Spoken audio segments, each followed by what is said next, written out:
This is a lesson on total welfare, consumer surplus, and producer surplus. This is Miss Simpson, and I'm recording this for my AP Micro classes. Ready?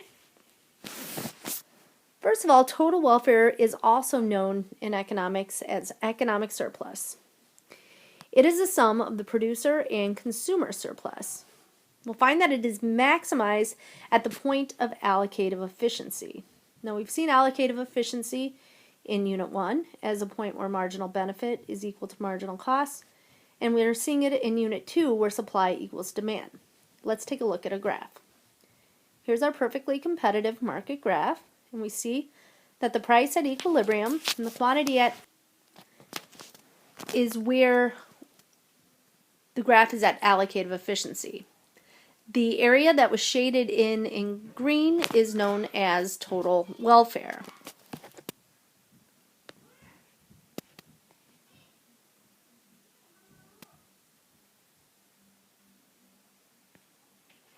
Okay, let's first look at the consumer surplus. The difference between the price that a consumer is willing to pay and the price that they actually have to pay in the market is known as a consumer surplus. Now, you may have had this experience going shopping when you have an idea in your mind of a price that you will pay to buy something, and when you get there and you look at the price tag, the price is lower, and you're like, yippee!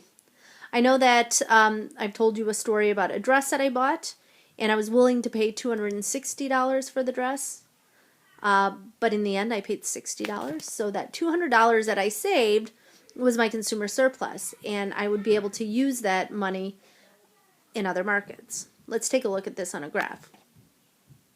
Here's our market graph in equilibrium, and we see that the area of consumer surplus is a triangle above the price all the way to the demand curve back to the price axis.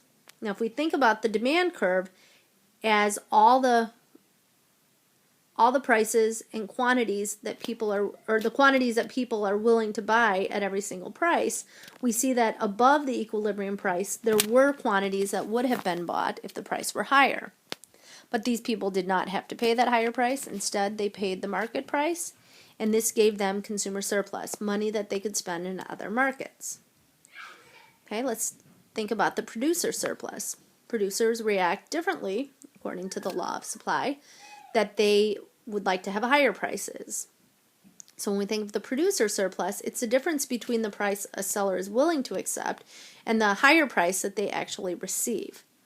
Taking a look at this on the graph, we see that the market is in equilibrium, and the triangle below the price to the supply curve back to the price axis represents the area of producer surplus.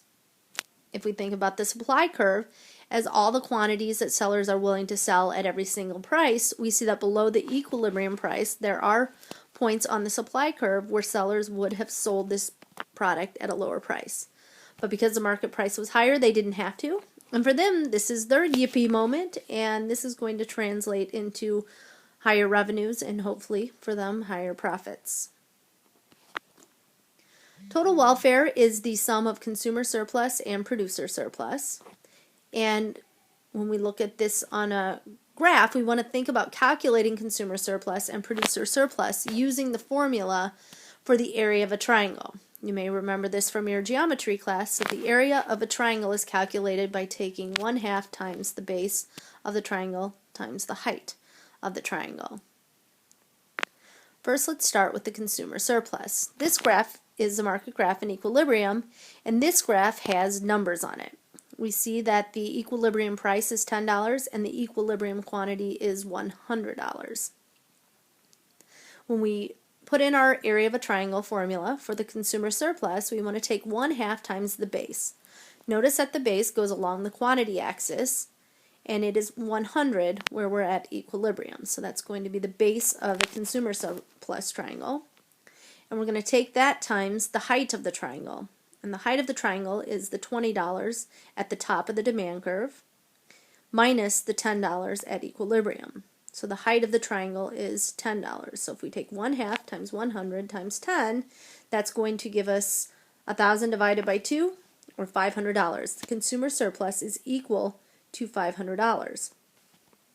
Now let's look at the producer surplus. Here's our graph in equilibrium, and our triangle of producer surplus is shaded in blue. And we're going to do the area of a triangle again for producer surplus, and we're going to take 1/2 times the base times the height.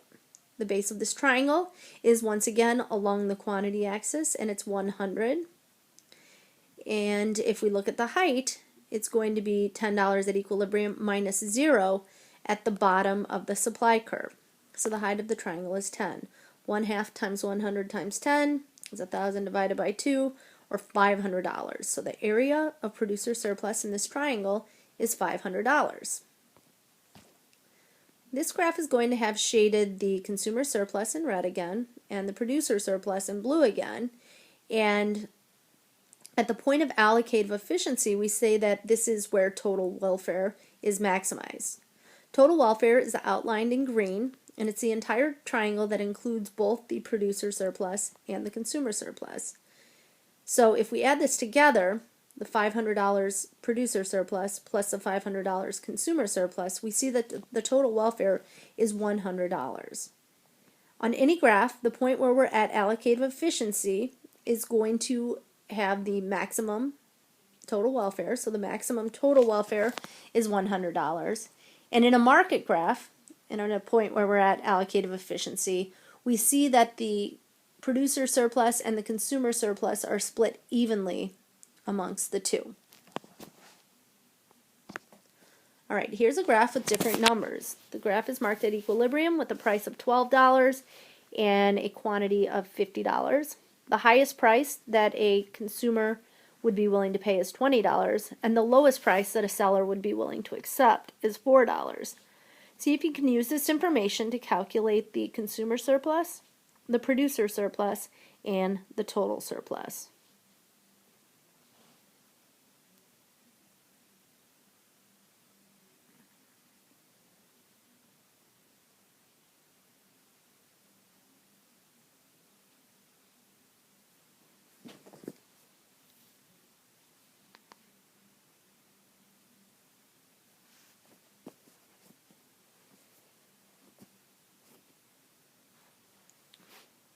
All right, let's see how you did.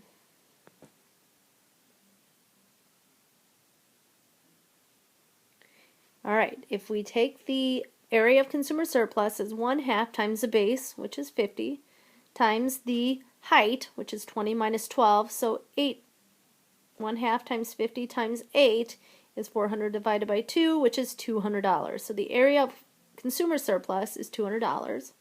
We see that this is a perfectly competitive market graph, and it is producing where they're allocatively efficient, so we could assume that the area of producer surplus would be the same, $200. But let's do the math. 1/2 times the base is along the quantity axis, again it's 50, times the height, 12 minus 4 is 8, so 1/2 50 times 8 is also equal to $200. The total surplus would be the consumer surplus plus the producer surplus. So if we take the $200 of consumer surplus and add the $200 of producer surplus, the total surplus or total welfare is equal to $400. There'll be more practice exercises from our FAT packet and answers to come. Please ask any questions in class if you have them, and good luck.